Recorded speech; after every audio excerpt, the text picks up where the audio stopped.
जल धर तनी अखिए के लोरी से खड़ा पानी कुआरी रउआ भोर से जल धर तनी अखिए के लोरी से।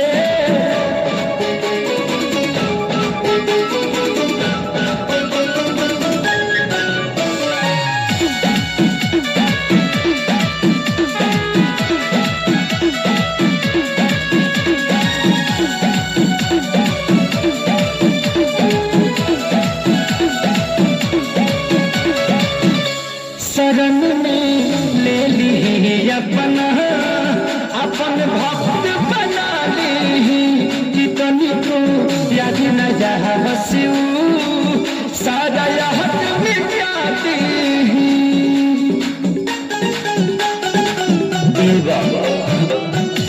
रहुरा से चाहिए कुछ न हमके जिंदगी से दूर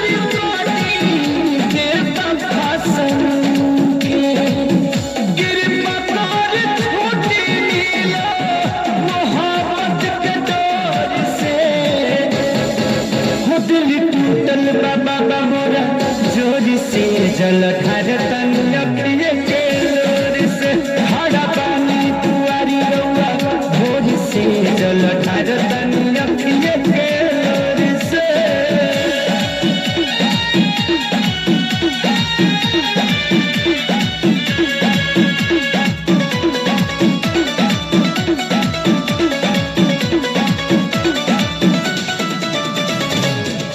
खेसारी हारी गईले जिए बाबा अपने लोग से रिहाई दे दी हमरा के दिलावल प्रेम रोग से।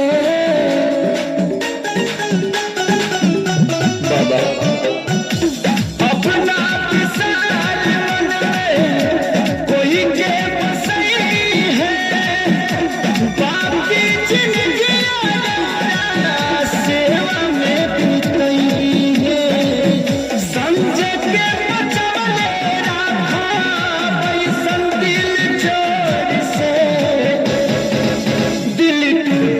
बाबा मोरा जोरी से जल धर तनी अखिए के लोरी से खड़ा पानी कुआरी रउआ भोर से जल धर तनी अखिए